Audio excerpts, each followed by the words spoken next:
Sur les dettes sur mutation, par exemple, ça, on peut voir des chiffres quand Oui, même dans le bilan qui nous oui, ça disent oui. qu'aujourd'hui, les dettes sur mutation, elles ont beaucoup augmenté et qu'aujourd'hui, elles représentent plus du tiers de la valeur de notre actif Transfermarkt. Ça oui. Et c'est quand même, et ça, c'est une situation qu'on n'avait pas connue depuis Vincent Labrune.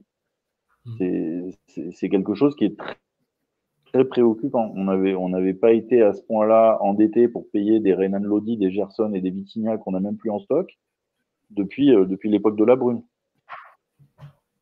Est-ce qu'au final, c'est pas un mal pour un bien, tu vois, de ne pas être en Coupe d'Europe l'année prochaine et de pouvoir dégraisser cette masse salariale parce que tu disais qu'on était à moins 70 millions, entre guillemets, cette année de prévision pour l'année prochaine, la Coupe d'Europe et CVC. Et est-ce que c'est pas un mal pour un bien? Est-ce que c'est pas un mal Moi, je pour suis un bien, tu convaincu vois? que c'est important d'avoir une gestion saine. Moi, je trouve que fondamentalement, je trouve que c'est important d'avoir une gestion saine de la masse salariale parce que c'est ça qui te permet d'avoir la petite marge de manœuvre qui te permet ensuite de prolonger Balerdi quand tu as besoin de prolonger Balerdi. Et ça c'est important d'avoir cette gestion saine toujours, pas juste cette année ou l'année prochaine. Et là-dessus, on a été mauvais sous Labrune, mauvais sous Jacques-Henri Hérault, mauvais sous Longoria.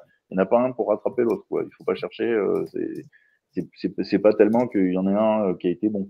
Et aujourd'hui, malheureusement, quand tu vas voir Jonathan Klaus et que tu lui dis il n'y a plus personne au club qui veut de toi, Jonathan, il faut que tu te barres parce qu'en plus tu n'as plus qu'un an de contrat. Et ben Jonathan, il te répond par presse interposée, bah écoute, moi je suis bien à Marseille, je gagne 350 000 balles par mois, donc l'année prochaine je serai encore là.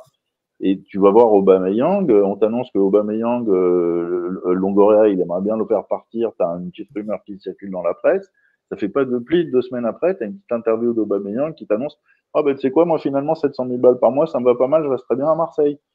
Ouais, maintenant, tu t'es fait En fait, avoir. t'as pas la marge de manœuvre de faire ce que tu veux, quoi.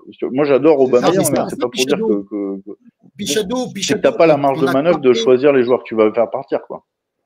Non, Voilà. mais Alors, il y a Vincent qui nous dit, alors, qui voyez-vous comme futur président si éventuellement il y aurait un départ de Pablo Longoria? Moi, c'est pas tellement pour donner la checklist des 40 noms qui me viendraient à l'esprit pour le job. C'est surtout pour dire que ce que j'aimerais beaucoup, c'est que on retrouve une vraie division des tâches entre le directeur sportif et le président. Parce que je trouve que c'est assez malsain d'avoir un seul mec qui prétend tout faire. Et c'est une bonne manière d'avoir personne qui fait bien son travail, en fait. Donc déjà, j'aimerais bien qu'on ait deux personnes distinctes. Et moi, ce qui m'importe, c'est pas tellement l'identité du président, ça, à la rigueur, je m'en fous. C'est le directeur sportif. on Donc doit c'est être ça le que je vais seul club en regarder Europe, après. hein, Pichado. Pichado, on doit être le seul club en Europe à avoir une personne qui concentre tout. Hein. J'ai jamais vu ça ailleurs. C'est dingue.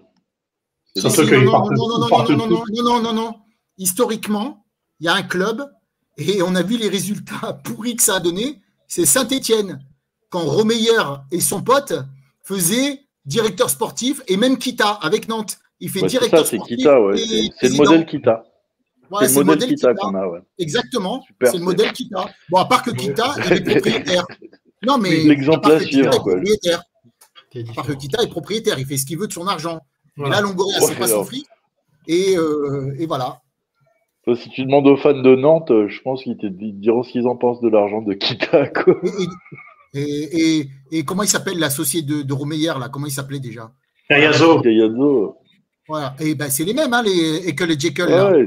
Non, mais ils sont contents, ils ont vendu le club au Canadien. Ils ont vendu le club au Canadien pour 25 millions, ils sont contents. Ouais, c'est des amateurs qui jouent à Football Manager avec leur argent, quoi. En gros, moi, si vous voulez savoir qui j'aimerais, je sais que ça fait hurler, mais ça fait plusieurs lives que je l'annonce. Moi, je voudrais qu'on débauche Olivier Létang. Ah ouais. Voilà. Ouais, donc là, t'as des mecs qui savent travailler, qui comprennent ce que c'est que le foot, qui comprennent comment ça marche en France, qui sont capables de discuter avec les instances, qui, quand ils vont se débarquer à la LFP ou à la FFF, auront tout de suite leur place à la table, alors que l'autre, il est traité comme un étranger. Et toutes ces histoires-là, ça fait que, du coup, t'as des erreurs d'arbitrage qui tombent jamais du bon côté, et des commentaires comme ça. C'est une accumulation de problèmes qui fait qu'on n'est pas acculturé, en fait. Il comprend pas comment ça marche la relation avec les Marseillais ou des trucs comme ça, donc il préfère faire venir des Parisiens. On n'a plus que ça au club, et du coup il y a des frictions avec les groupes de supporters. Et t'as plein de trucs qui ressortent. En fait, ça vient d'une mentalité de colon, en fait. Ouais. C'est Mais des gens qui sont arrivés en se disant les tu vois, Marseillais savent pas Bill travailler, on n'a va pas leur imposer compris. une manière de faire qui vient de l'extérieur. Donc merci. Surtout, abonnez-vous et puis posez vos questions. C'est comme ça que la chaîne vit.